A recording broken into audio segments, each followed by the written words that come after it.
안녕하세요. 생생지락 미추 정치학교 세 번째 강의입니다. 오늘은 정치인의 책 읽기, 말하기, 글쓰기 이런 제목으로 강의를 해보겠습니다.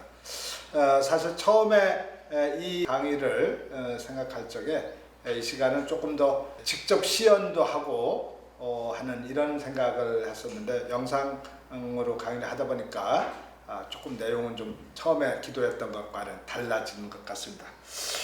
우선 앞서 1장, 2장에서도 얘기를 했듯이 정치인이라고 하는 것은 그리고 정당도 역시 자기가 가장 중요시하는 이상을 현실 속에 실현하는 것, 이것이 정치인의 해야 할 일이기 때문에 자기가 가지고 있는 어떤 가치, 비전, 이것을 어떻게 현실에서 실현할 것인가, 그리고 현실과 이러한 가치와 비전의 간극은 어떻게 해결할 것인가, 이것이 고민인 것이죠. 그리고 바로 이 고민의 출발점이 저는 책 읽기가 이것을 해결해 줄 수 있다 생각을 합니다.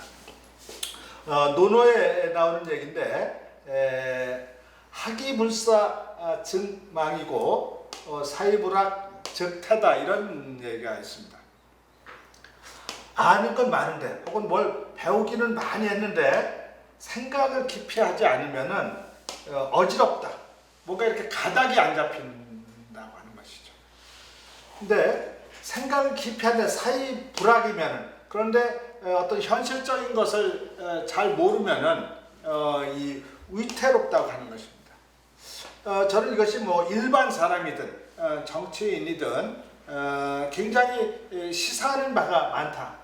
우리가 아무리 공부를 많이 하고 아는 게 많다 하더라도 깊은 가치나 철학이 없으면은 그것은 결국은 이리저리 왔다 갔다 하고 어지럽게 될 것이라고 하는 것이죠.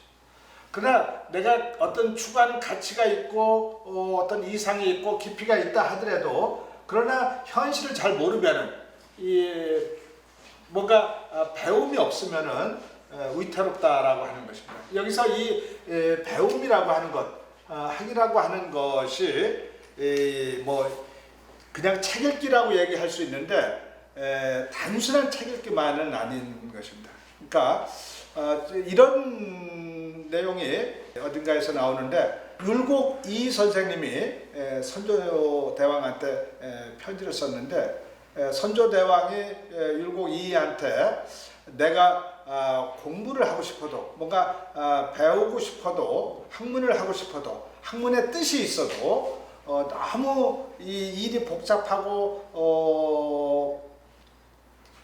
해야 할 일들이 많기 때문에 이 학문의 뜻을 이룰 수 없는 건 굉장히 안타깝다 생각한다, 이렇게 하는 얘기를 하니까 율곡 이 선생이 선조한테 하는 얘기가, 임금님의 그 이야기를 듣고 나니까 한편으로는 굉장히 기쁘고 한편으로는 임금님께서 아직도 이 학문이라고 하는 것, 배움이라고 하는 것이 뭔지를 잘 모르시는 것 같아서 우려스럽다 하면서, 학문이라고 하는 것은 단순히 책을 읽고 글을 읽는 것만이 아니라 뭔가 현실의 문제에 부딪히면은 그 문제를 해결하기 위해서 노력하는 것, 그거야말로 올바른 학문이다, 이렇게 얘기를 했다는 내용이 있습니다.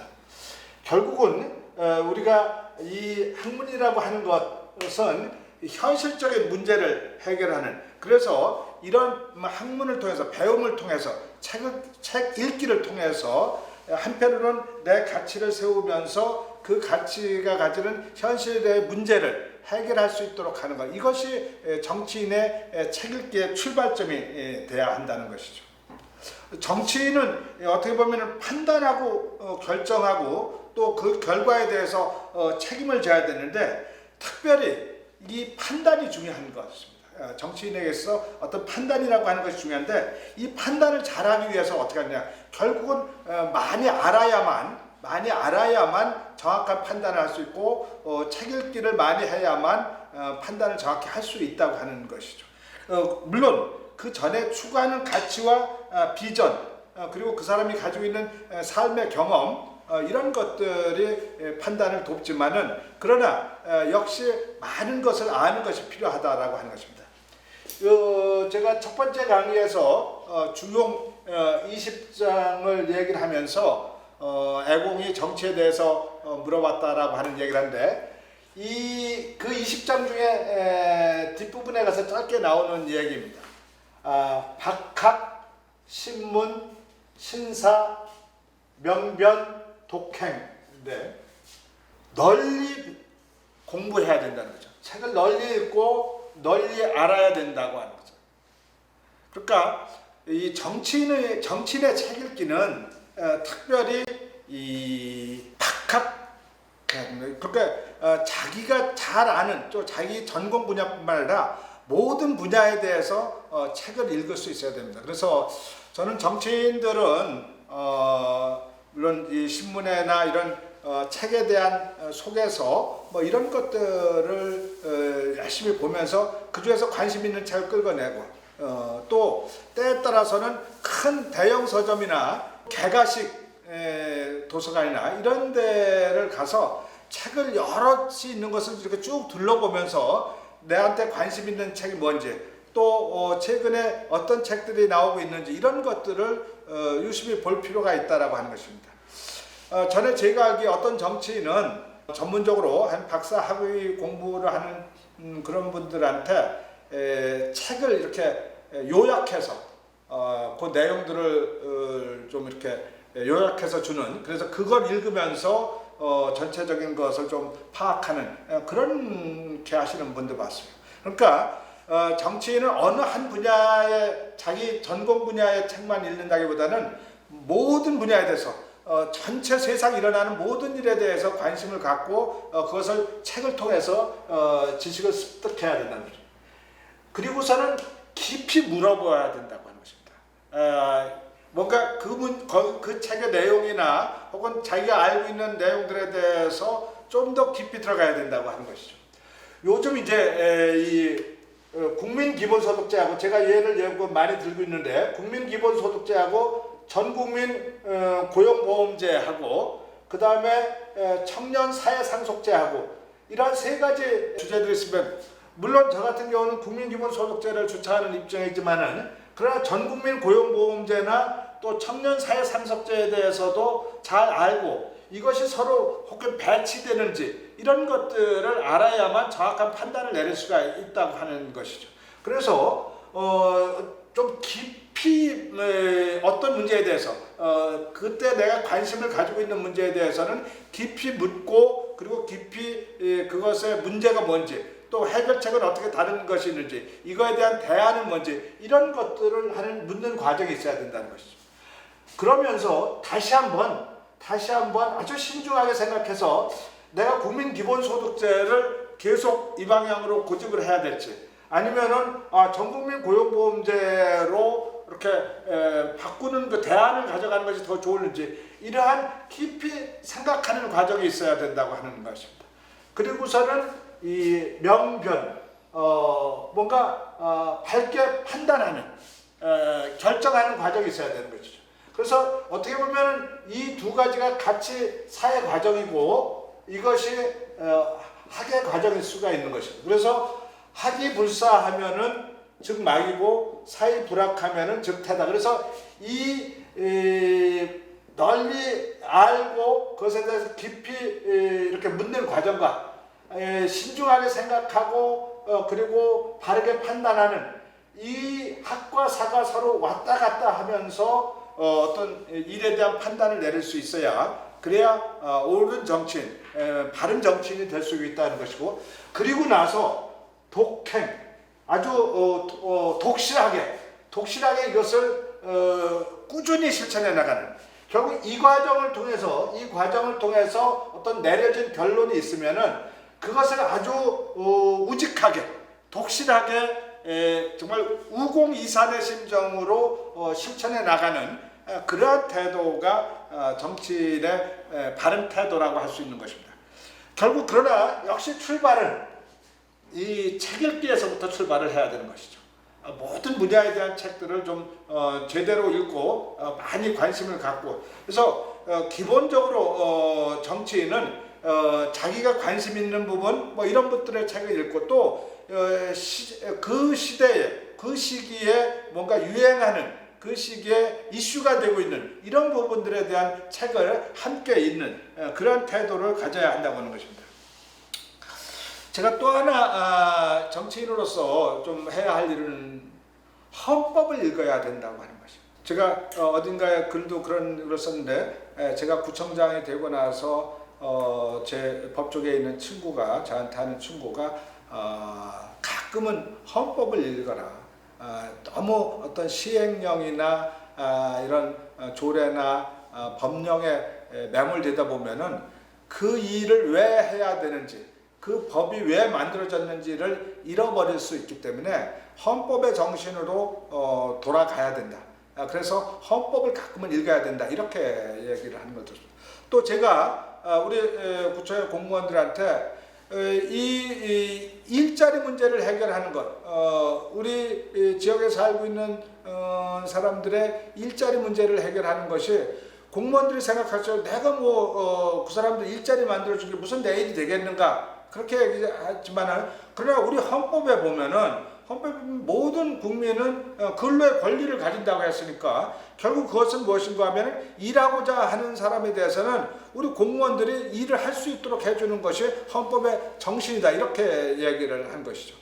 그리고 저희가 우리 공무원들한테 각자 자기가 하고 있는 업무가 헌법에 어떻게 규정되고 있는지를 헌법에서 찾고 그거를 한번 이 사무실에다 붙여놓고 그 헌법 정신을 가지고 자기의 일을 해나가도록 하는 그러한 조치를 내는 적들이 있었는데 이처럼 정치를 하는 사람은 기본적으로 헌법을 읽고 헌법 어떤 일을 할 적에나 어떤 말을 할 적에도 헌법에 근거해서 얘기를 하면 훨씬 더 정당성도 있고 또 그것이 바른 태도라고 생각이 듭니다.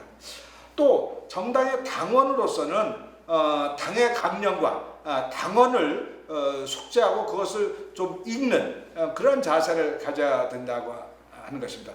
제가 지난번에 지역위원장으로 와서 우리 대의원 대회를 할 적에 당의 강령을 대의원들에게 다 나눠주면서 그것을 한번 읽기를 했었는데 결국은 당원이 된다는 것, 정치적으로서 당원이 된다고 하는 것은 그 당의 강령, 당원을 실현하겠다라고 하는 그런 결심을 한 것과 같은 것입니다. 제가 그 정치인 중에서 지난번에도 한번 존경하는 의원님으로 말씀드렸는데 원행 국회의원님 같은 경우는 가끔가다 이 책을 여러 권을 사서 이렇게 자기 아는 사람들한테 그 책을 이렇게 사서 보내주는 것을 봤어요. 저는 이것도 정치인으로서 굉장히 좋은 방안이라고 생각을 합니다. 결국은 내 뜻과 같은 책, 내가 추구하는 가치나 내가 현실에서 하려고 하는 것을 표현해준 책을 많은 사람들이 읽고 그것에 공감하면은 그만큼 내가 추구하고자 하는 정책 이념을 실현하는 데 도움이 되기 때문에 물론 이것이 선거법 위반으로 혹시 될는지 또 이런 문제들은 있지만 어쨌든 책을 사주지는 않다 하더라도 주위 사람들한테 내가 읽은 책 중에서 내가 추구하는 가치와 같은 그러한 책들을 적극 읽도록 이렇게 권유하는 그리고 그 책을 읽고 같이 이야기를 하는 이런 것도 정치인으로서는 좋은 책 읽기의 방법이라고 생각이 듭니다. 이제 말하기로 좀 넘어가고자 하는데 제가 할 수 있는 한은 한번 이 연설문도 읽어보고 해보려고 합니다. 우선은 말이라고 하는 것은 이제 우리가 정치가 세상을 바꾸기 위한 것이다. 그리고 세상을 바꾸려면은 사람들의 생각을 바꿔야 됩니다. 결국 사람들의 생각이 바뀌어야 세상이 바뀌는 거고 그리고 결국은 정치라는 것은 사람들의 생각을 바꿔서 세상을 바꿀 수 있다라고 하는 그런 믿음에서 출발하는 것이고 그리고 사람들의 생각을 말의 힘이나 글의 힘을 통해서 바꾸는 것 이것이 바로 정치인 것이죠. 따라서 정치인이 말하고자 할 적에는 이 청중과 대화를 나누는 사람과 교감이 있어서 상대방에게 영향을 줘야 합니다. 또 뿐더러 이 영향이라고 하는 것은 내가 일방적으로 영향만 주려고 할 경우에는 상대방이 오히려 덜 바꾸는 편입니다. 나도 영향을 받을 수 있다라고 하는 것을 열어놓고서는 이야기를 해야 상대방도 바뀌고 또 나도 바뀌는 것이 옳은 것이고, 그래서 제일 중요한 것이 정치인의 말하기는 교감이다. 서로 주고받는 것이어야 된다라고 하는 겁니다. 그렇지만은 어쨌든 정치인은 주도적인 입장에서 또 상대방도 마찬가지죠. 나에 대해서 이것이 설득하는 과정이어야 된다고 하는 것입니다. 그렇기 때문에 이 설득하는 과정에 어떤 메시지가 있어야 되고, 그리고 교감하기 위해서는 상대방의 반응도 보고 그 반응에 따라서 나의 이야기가 좀 변하기도, 그래서 현장성이나 즉흥성이 있어야 됩니다. 내가 처음에 가지고 왔던 생각, 애워왔던 원고, 이것만 가지고 이야기하는 것이 아니라 때에 따라서는 현장에서 그 현장의 분위기에 맞게 말을 어떤 근본이 메시지가 바뀌는 것은 아니지만은 어떤 내용들에 있어서는 변화를 줄 수도 있다고 하는 것이죠. 그리고는 결국은 어떤 사람의 생각을 바꾸는데 이성적으로 바꾸는 것보다는 마음의 감성을 움직여서 바꾸는 것이 더 쉽기 때문에 결국은 어떤 사용하는 단어의 품격, 그리고 나의 진정성, 때에 따라서는 유머나 또는 반전, 이런 것들이 상대방에게, 청중에게 감동도 주고 그리고 말의 설득력도 가질 수 있는 것이죠. 제가 오늘 한 사례로 연설 원고 하나를 좀 준비를 했습니다. 이거는 김대중 대통령께서 이렇게 본인의 자서전에서 쓰신 내용인데, 이게 삼선 개헌 반대 시국 연설, 그러니까 70년도 이때에 시국대 연설회를 하면서 이렇게까지 이야기합니다.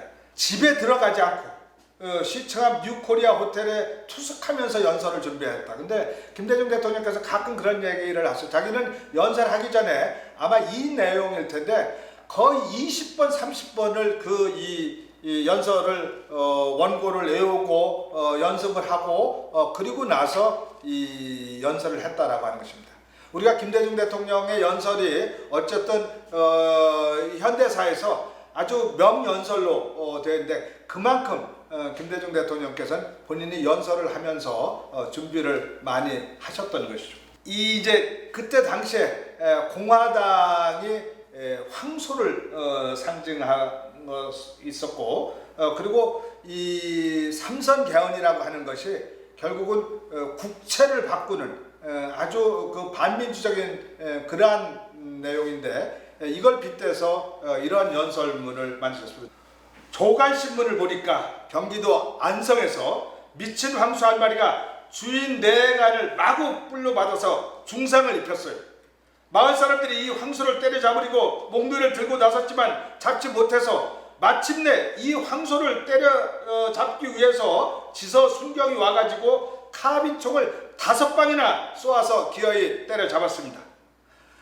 나는 이 신문을 보고 과연 천도가 무심치 않구나 이렇게 생각했습니다. 왜? 대한민국에서 황소를 상징으로 한 공화당이 지금 미쳐가지고 국민 주권을 때려잡을 삼선 개헌 음모를 하니까 미물 짐승인 황소까지 같이 미쳐서 주인한테 달려든 것이다, 이것이에요.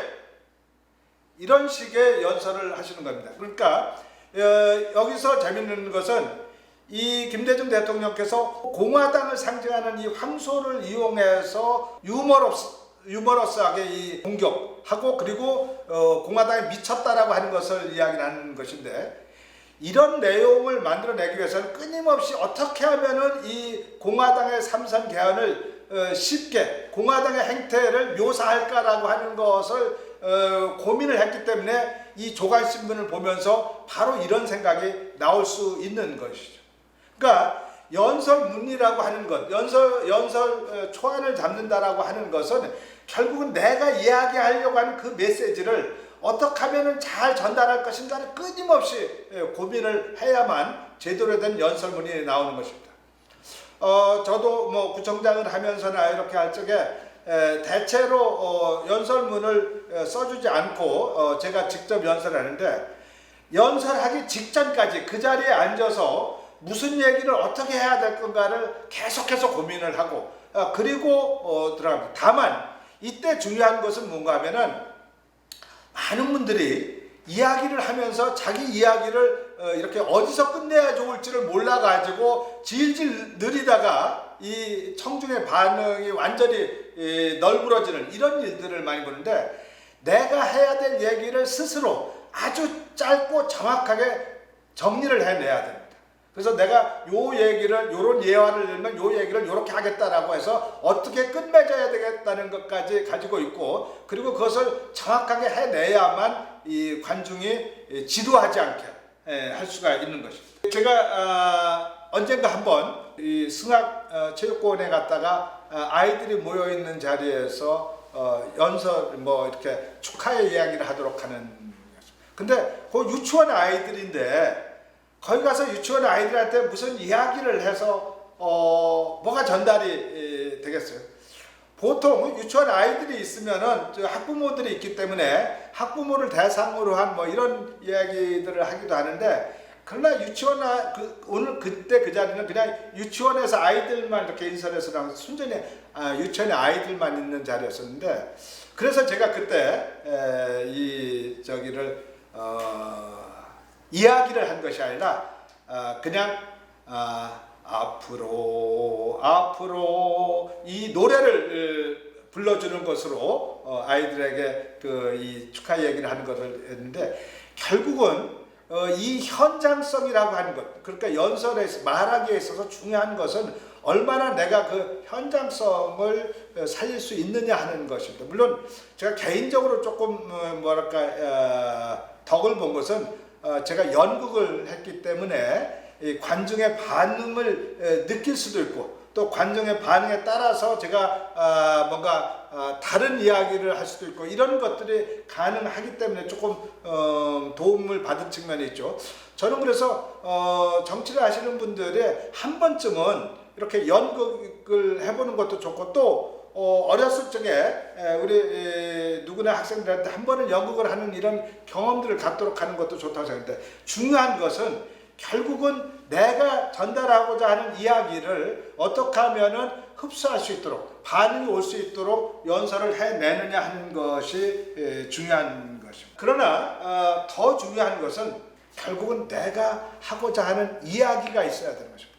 어떤 내가 정말 이 사람들한테 하고 싶은 이야기, 내가 전달하고 싶은 이야기, 그래서 설득하고 싶은 이야기, 이 사람들에게 어떤 변화를 일으키고 싶은 이야기, 아니면은 나와 함께하는 생각을 더 같이 공감해서 그것을 증폭시킬 수 있는 이러한 내가 하고 싶은 이야기가 있어야 되는 것입니다. 그러니까 정치인이라고 하는 것은 항상 정말 내가 생각하는 어떤 이상, 내가 생각하는 가치와 비전을 현실 쪽에서 실현시켜 나가고 싶고 세상을 변하고 싶기 때문에 항상 뭔가 다른 사람들한테 하고 싶은 얘기, 전달하고 싶은 얘기를 가지고 있어야 된다고 하는 것이죠. 그러면서 그 얘기를 어떻게 하면은 잘 전달할 것인가, 이것을 고민해야 되는데, 중요한 것 중에 하나는 다시 이야기하지만은 말을 절대로 길게 하지 않는 것이 좋다. 그리고 이 가다가 이야기를 잃어버리면은, 이야기의 어떤 맥락을 잊어버리면은 그 자리에서 오히려 끝나는 것이 좋지, 그것을 맥락을 잊어버렸는데 그것을 다시 찾기 위해서 헤매다 보면은 굉장히 오히려 실망만 줄 수 있는.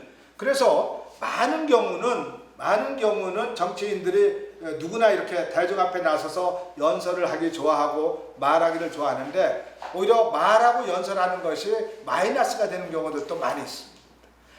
그런 경우들은 자기가 하고자 하는 얘기를 짧게 정리해서 그걸로만 끝내는 것, 그렇게 하면서 점점 이것을 익숙해져 가도록 만드는 것, 그것이 가장 중요한 일이라고 생각이 듭니다. 제가 글쓰기에 대해서는 짧은 글쓰기를 SNS를 통해서 자꾸 연습하는 것이 좋다. 다만 이 사용하는 단어의 품격, 그리고 보통 우리가 말할 적에도 그 사람에 대한 인상이나 그 사람에 대한 평가가 그 사람의 말하는 태도, 그 사람이 사용하는 단어, 이런 것들이 굉장히 크게 좌우한다는 것을 항상 생각하고, 내가 사용하는 말의 단어, 내가 사용하는 글의 단어, 이런 것들이 갖는 품격, 이런 것들을 항상 생각하면서 말하기와 글쓰기를 하는 것이 필요하다고 생각이 듭니다. 오늘 우리 정치인들의 책 읽기, 말하기, 글쓰기 강의는 이것으로 마치도록 하겠습니다. 다음 주 강의는 선거에 대한 이해가 되겠습니다. 전체적인 선거에 대한 맥락, 선거를 어떻게 이해할 것인가, 이런 것 중심으로, 그리고 어떤 정치인들의 선거들의 예를 조금 들으면서 다음 주에 선거에 대한 이야기를 하도록 하겠습니다. 오늘 함께 하셔서 감사합니다.